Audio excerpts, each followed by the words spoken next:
कुर्मी महासभा के प्रदेश महासचिव श्याम सुंदर चौधरी ने लिया सोहरतगढ़ विधानसभा में विकास करने का संकल्प। हमारी मीडिया टीम AHN सोहरतगढ़ विधानसभा का भ्रमण किया। भ्रमण के दौरान वहां हमारी मुलाकात श्याम सुंदर चौधरी, जो कुर्मी महासभा के प्रदेश महासचिव हैं, उनसे मुलाकात हुई। मुलाकात में वार्ता के दौरान उन्होंने बताया कि मैं सोहरतगढ़ विधानसभा से विधायकी का चुनाव लड़ना चाहता हूं। अगर मैं यहां विधायक चुना जाता हूं तो मैं अपने क्षेत्र का समस्त विकास करूंगा, क्योंकि अब तक जो भी यहां विधायक चुना गया वह केवल कागज में ही काम किया, धरातल पर कोई काम नहीं हुआ। यहां बालिकाओं के लिए नहीं कोई डिग्री कॉलेज है, और अगर यहां कोई दुर्घटना हो जाए तो कोई कायदे का हॉस्पिटल भी नहीं है, ना ही किसानों के लिए कोई ऐसी व्यवस्था है। इस तरह से अगर धरातल पर देखा जाए तो कागज में खाना पूर्ति तो हुई, लेकिन कोई कार्य नहीं हुआ। जब उनसे महंगाई पर सवाल किया गया तो उन्होंने बताया कि महंगाई चरम सीमा पर है। गरीबी इतनी काफ़ी बढ़ गई है कि मध्यम परिवार से लेकर के निचले स्तर तक के परिवार को जीविकोपार्जन करने में काफ़ी कठिनाइयों का सामना करना पड़ रहा है। उन्होंने ये भी कहा कि जो सरकार रोजगार न दे सके, जो सरकार शिक्षा पर कायदे से वर्क न कर सके, बेरोजगारी दूर न कर सके, ऐसी सरकार को सत्ता से बाहर कर देना चाहिए। ऐसे सरकार को लाना चाहिए जो जनता के हित में काम करे और रोजगार उपलब्ध करा सके, जिससे बेरोजगारी दूर हो। लास्ट में उन्होंने चैनल के माध्यम से संदेश देना चाहा कि अगर मैं विधायक चुना जाता हूँ तो जनता हमको अवसर देती है तो मैं पहले इन सभी मुद्दों पर काम करूँगा, जिससे हमारे क्षेत्र और हमारे विधानसभा में विकास का कार्य हो सके, बेरोजगारी दूर हो सके, किसान संतुष्ट रहे, महिलाओं बालिकाओं को दूर शिक्षा के लिए न जाना पड़े, अपने ही क्षेत्र में सारी चीज़ें उपलब्ध हो सकें। सिद्धार्थनगर से राजेश कुमार श्रीवास्तव की खास रिपोर्ट। मेरा नाम श्याम सुंदर चौधरी है। मैं कुर्मी महासभा का प्रदेश महासचिव हूँ और मेरा घर यहीं सोहरतगढ़ विधानसभा में है।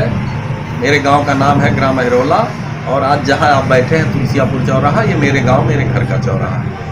सूत्रों से जानकारी मिली है कि आप विधायकी का चुनाव लड़ना चाहते हैं, तो अगर आपको टिकट मिलता है या निर्दल ही आप चुनाव लड़ते हैं तो अपने क्षेत्र के लिए क्या करेंगे?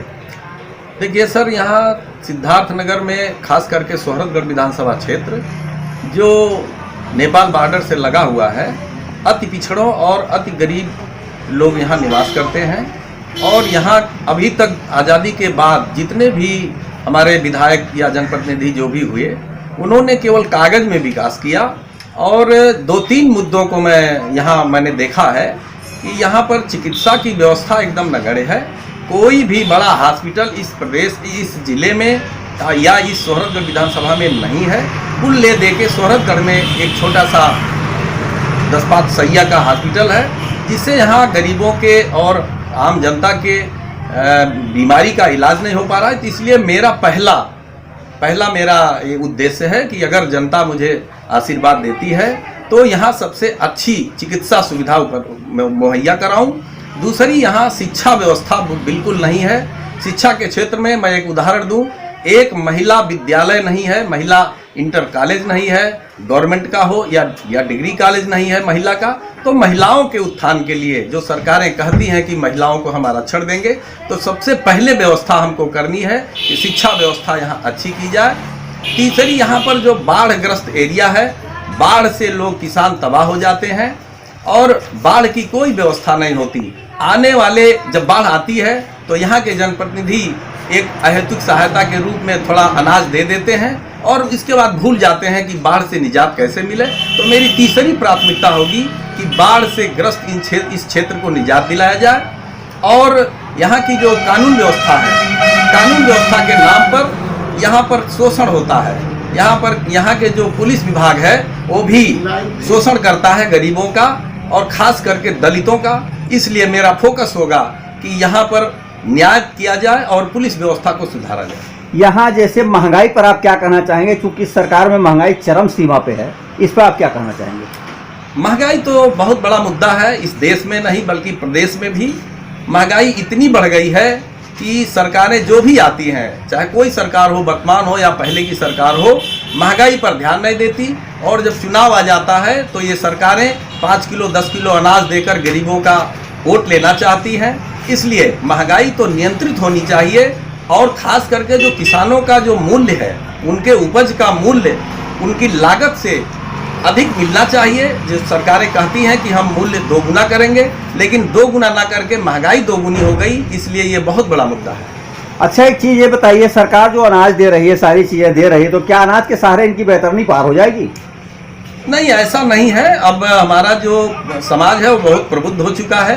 गरीबों को भी ये पता है कि वोट लेने के लिए 5 किलो का जो अनाज दे रहा है उसके झोले पर 150 रुपये का खर्चा किया जा रहा है गवर्नमेंट का, और वो हमारा पैसा, आम जनता का पैसा है। 5 किलो अनाज जो 100 रुपये की लागत का है, 150 रुपये के झोले में दिया जा रहा है। तो ये जनता समझ रही है कि ये केवल बेवकूफ़ बनाने का काम है और कोई ऐसा वो नहीं है, ये बस चुनाव तक के लिए है। देश में सारे बड़े बड़े संस्थाएं, गवर्नमेंट चीजें बेची जा रही हैं, प्राइवेट हाथों में जा रही हैं, इस पर आप क्या कहेंगे? बेरोजगारी बढ़ रही है या बेरोजगारी कंट्रोल? देखिए, मैं ट्रेड यूनियन से जुड़ा रहा हूँ और मैंने अपने जीवन में मैंने इसका विरोध किया है कि आम जनता के लिए जो बेरोजगार नौजवान हैं उनको अगर आपको रोजगार देना है तो आप बड़ी बड़ी संस्थाओं को बेच नहीं सकते। उसमें रोजगार का बढ़ावा मिलना चाहिए, उनको नौकरी मिलनी चाहिए। और वर्तमान सरकार, चाहे वो भारत सरकार हो, चाहे उत्तर प्रदेश की सरकार हो, जो भी हमारे जो संस्थान है जो उसके सरकार के अधीन है, उनको बेचने का काम किया जा रहा है। इससे बेरोजगारी बढ़ेगी और बड़े लोगों का प्रोत्साहन होगा और गरीबों को न्याय नहीं मिलेगा और जो हमारे नौजवान हैं उनको रोजगार नहीं मिलेगा। जैसे सरकार कहती है हम गरीबी खत्म करेंगे, तो हमको तो ये लगता है गरीब नहीं बल्कि गरीबों को खत्म कर रही है। इस पर क्या? बिल्कुल आपने सही कहा। आज़ादी के बाद गरीबी और अमीरी की खाई बढ़ती जा रही है। अमीर अमीर होता जा रहा है और गरीब और अधिक गरीब होता जा रहा है।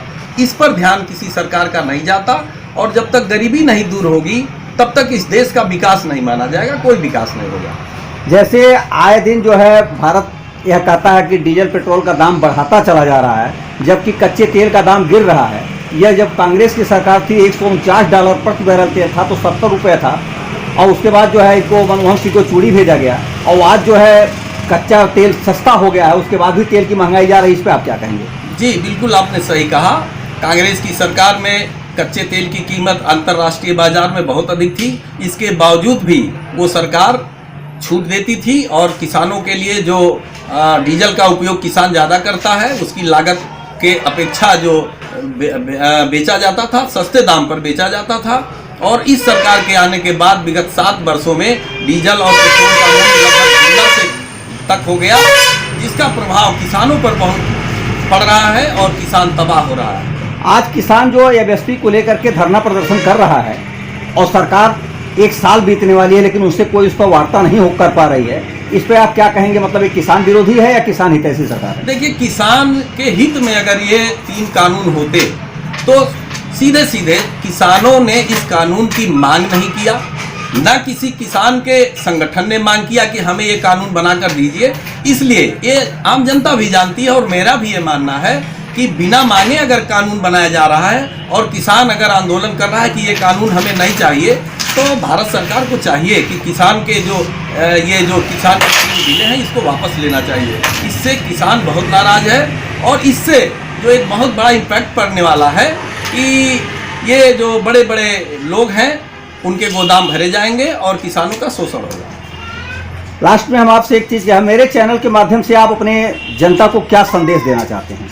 मैं कम से कम अपने विधानसभा, जो सोहरतगढ़ विधानसभा के जो हमारे प्रबुद्ध जन हैं, जो हमारी जनता है, उनको संदेश देना चाहूँगा कि आपका जो वोट है वो बहुमूल्य है। ये 5 वर्षों में एक बार मौका आपको मिलता है। लोकतंत्र में आप सबसे बड़ी ताकत हैं, इसलिए आप समझ बूझ कर ऐसे मत का प्रयोग ऐसे जगह करें कि जो आपके काम आए, जो आपका विकास करे, जो आपके बेरोजगारी को दूर करे, शिक्षा व्यवस्था सुदृढ़ करे और चिकित्सा सुविधा मुहैया कराए। ऐसे लोगों को आप चुनकर भेजें। यही मेरा संदेश अपने सम्मानित जनता से है।